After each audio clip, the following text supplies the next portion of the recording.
여러분 안녕하십니까? 오늘은 전두환 전 대통령 얘기를 좀 하겠습니다. 전두환 전 대통령도 이제 세월의 흐름 속에서 1931년생이니까 그분이 벌써 이제 90이 다 되셨어요. 여러분이 화면에서 보시면 얼마나 노쇠했는지 우리가 알아볼 수 있는데 그 얼마 전 골프장에서 좀 봉변을 당했다고 그럴까?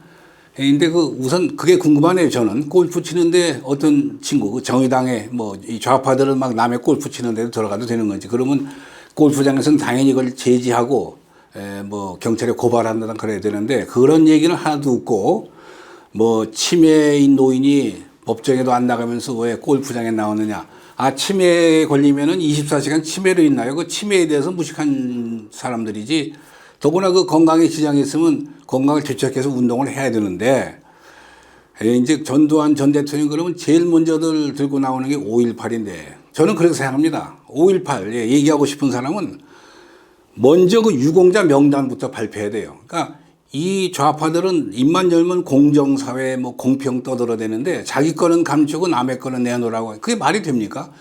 5.18 그러면은 누가 무슨 일을 해서 어떤 공을 세워서 유공자가 됐는지 국민의 막대한 세금이 나간 거 아니에요. 그런데 그 5.18 당시에 서울에 있었던 고등학생도 받고 말이죠. 이해찬이도 받고, 이해찬이는 뭘 5.18 했길래. 그러니까 이 유공자 명단을 먼저 밝히고, 이렇게 많은 일을 우리는 했는데 또 이렇게 희생이 됐는데 그때 전두환이는 이런 잘못했다는가, 그런 얘기는 다 덮어버리고 무슨 헬기에서 총을 쏘았느니 말이, 이런 비과학적인 얘기를 자꾸 하고. 근데 이제 전두환 대통령은 어떤 그 입장에 있었냐면은, 박정희 대통령이 1962년부터 제1차 5개년 계획을 실시해가지고 5번에 걸친 1차, 2차, 3차, 4차, 5차. 이게 이제 87년에 마감을 내려서 일단 경제발전의 어떤 대단원의 기초 단계 끝나는데, 그때 박정희 대통령이 79년에 세상을 떠나기 때문에 경제개발 5년 개혁의 마지막 단계, 그림으로 치면 활용점정이죠. 끝을 내야 되는 그 단계에 마침 박정희 대통령이 이제 비명 행사를 하시는 바람에 그걸 넘겨받은 것이 전두환 전 대통령이고, 결론부터 말씀드리면 전두환 대통령은 어떤 면에서는 행정력에서는 그 당시 박정희 대통령을 경제부처 또 행정부처에서 모셨던 그 당시에 많은 관료들은 그런 얘기를 하는 걸 여러분 들으셨을 거예요. 오히려 행정력만 국한에서 보면은 전두환 전 대통령이 박정희 대통령 이상 가다고 하실 정도로 뛰어난 행정가였다. 그러니까 박정희 대통령이 뿌려놓은 씨앗이 뭐냐면은 우선 선 경제 발전, 후 정치 발전이었거든요. 그런데 경제 발전을 매듭짓는 게 5번에 걸친 5개년 계획인데, 그 5번의 4번째 마지막에서 마지막 5번째까지 그때 등장한 분이 바로 전두환 장군입니다. 그래서 전두환 장군은 아주 성공적으로 끝내가지고, 아시는 그대로 전두환 집권 시절에는 수치상으로만 우선 보면은 연 평균 성장률이 10%였어요. 10%라는 건 경이적인 겁니다. 전 세계 유례가 없는 거고, 또 이제 어떤 분들은 그때 3조 현상이 있지 않았냐. 3조 현상이 다른 나라에 없었나요? 그리고 서민들 얘기를 들어보세요. 30년이 지난 얘기인데도 택시 운전하는 분이라든가 구멍가게 주인들이, 여러분 귀가 아프게 들으셨을 거예요. 전두환 때가 제일 살기 좋았다. 그게 무슨 소리입니까? 일을 잘했다는 거 아니겠어요? 전두환 때가 제일 살기 좋았다.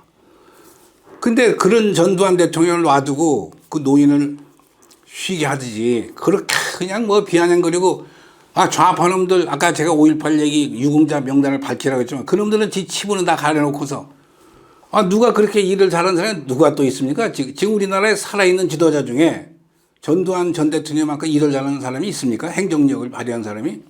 그리고 가정을 해보죠. 가정. 예를 들어서 그때 전두환 장군이 나오지 않았다면은 결국은 김영삼이나 김대중이가 나왔을 텐데, 김영삼 어떤 사람이에요? 김영삼이가 한 건 중앙청 때려부신 거 아닙니까? 우리나라가 재헌국회도 중앙청에서 구성이 됐고 또 문을 열었고, 대한민국 정부를 이승만 대통령이 선포한 것도 중앙청인데, 그걸 왜 때려부십니까? 그 좋은 역사의 유적인데 그걸 일본 사람이 졌다고 그래서, 일본 사람이 거기서 일했다고 그래서, 그거 보면 생각해. 우리나라가 이 발걸음 디딘 데가 바로 중앙청인데, 그러고 나서 취임하자마자 미 전향 장기수 2인무 노인 보내가지고 저 북한으로 보내가 말이죠. 그 초대 경제 통일부 총리 한한상이 보내가지고 어떻게 해서 한한상이 시켜가지고 무슨 김영삼이도 그거밖에 생각이 없는 거예요. 어떻게 남북 대화 정상회담 해가지고 노벨 평화상이나 받을까 그래가지고 그게 결국 무슨 김영삼이 때 김영삼을 모셨던 고위 관료들이 한결같이 하는 얘기가 있습니다. 참 기맥힌 얘기인데 보고하러 들어가면은 김영삼이는 우선 시계부터 본다는 거예요. 그러고 나서 시계 자기 손목 시계를 보다가 건너편에 있는 또 벽시계 보고 빨리 나가라 이거죠. 못 알아듣겠으니까 빨리 나가라. 그러니까 이제 그런 식으로 나라 이끌다 보니까 결국 IMF가 와가지고 얼마나 많은 사람이 직장을 잃고 자살하고 그 기업에 쓰러지고 말이죠. 그 오래 고생해서 우리 저 국민들이 이렇게 놓은 거 그냥 IMF 한 번에 한 방에 얼마나 많은 희생을 했어요. 그 김영삼이가 만약에 경제발 5개년 계획이 채 완성되기 전에 넘겨받았다 그랬으면 이 나라가 지금처럼 3번벌 소득이 됐겠습니까? 그 김대중도 마찬가지예요. 김대중도. 둘러가지고 그 양반이 한 것이 뭐가 있어요. 남북 정상회담하고 그냥 무슨 햇볕 정책. 햇볕 정책을 했기 때문에 지금 북한의 핵이 꽤 커진 거 아닙니까? 뭐 거기다 돈 퍼다 주고 말이죠. 북한이라는 것은 햇볕 정책을 할 상대가 아니에요. 그냥 쥐어짜가지고 자멸하게 만들어야 되는데 김대중 대통령 가장 잘못한 하나가 그분이 의도적으로 밀어냈는지 아니면은 능력이 부족했는지 모르겠어요. 대우를 망쳐놨잖아요. 대우를. 물론 대우는 자기 잘못이 제일 크지만은 지금 만약 대우가 살아가지고 삼성, 현대, LG, 대우 4강 체제로 전 세계에 나가 있어 보세요. 얼마나 우리가 자랑스러운가. 근데 그런 그 김대중 대통령 때 대우를 날려버렸는데 그런 사람이 만약에 5개년 계획이 완성되기 전에 전두환 장군이 없이 나라를 맡았다면 어떻게 됐겠는가. 그 사람들은 그냥 무슨 저 남북 대화나 열심히 하려고 그랬을 거예요. 그래가지고 지금 뭐 북한의 핵이 좀 더 많이 개발됐을 거고 저 노벨상은 뭐 두 사람 다 받았는지 모르겠지만은 그러니까 전두환 장군의 문제에 돌아오면 우리는 사람을 평가할 때 사람은 어차피 제가 늘 이 시간에 하는 얘기지만 다시 한번 인용하면 to err is human 잘못하는 것은 사람이고 to forgive is divine 용서하는 것은 신의 영역이다. 그러니까 사람은 잘못이 있기 마련이고 따라서 이제 신이 아닌 이상 다 공과 과가 있는데 전두환의 과도 있겠죠. 물론 있습니다. 그러나 공은 너무나 많습니다. 전두환이 아니고 만약에 그대로 민간 정치로 넘어갔다면 그것이 김종필이든 누구든 간에 그 후에 여러 민간 정치인들이 나라를 맡았잖아요. 뭐 노무현이도 하겠냐. 누가 제대로 한 나라 사람이 한 명이나 있어요. 이 나라 지도자로. 그러니까 전두환만큼 실적이 큰 사람이 또 누가 있어요. 살아있는 대통령 중에. 또 뭐 돌아가신 분까지 포함해도 아까 제가 저 삼김도 얘기했지만 그래서 이런 거 볼 때 우리는 너무 인색한 면이 많아요. 나쁜 면 한쪽만 가지고 또 진영 논리라고 그러죠. 자기가 좌파다. 또는 자기가 어디 고향이 어디다. 그래가지고 그쪽에 소속해가지고 그냥 상대방의 약점만 들춰가지고 그냥 비판만 해대고 말이야. 그러나 전두환이라는 사람은 이 우리가 냉철하게 그분의 업적을 보고서 아하 이제 전두환의 비판받을 점도 있지만 긍정적인 면도 있다 그러면 우리는 그런 그 여유를 가지고 우리도 이제는 국민소득이 3만 불이 되고 세계 10대 무역 강국이 되고 지금 세계 뭐 우리 BTS가 나가서 전 세계 젊은이들 열광시키고 또 우리 여자 선수들이 골프 정상을 다 차지하고 그것뿐이 아닙니다. 여러분 아시는 대로 전 세계 어느 공항에 가도 제일 먼저 나오는 그 광고 입간판 또는 이 카트 긁을 때 다 우리 기업들 아니에요.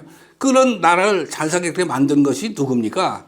물론 우리 국민들이 다 잘했고 그러나 지도자가 있어서 잘한 건데 그 뛰어난 지도자 중에 한 분이 이승만과 박정희이지만은 또 전두환도 그 뒷받침을 해서 마무리를 그네들을 잘했거든요. 그러면 그걸 인정해서 전두환 장군을 노년에라도 편안하게 쉬게 해줘야지.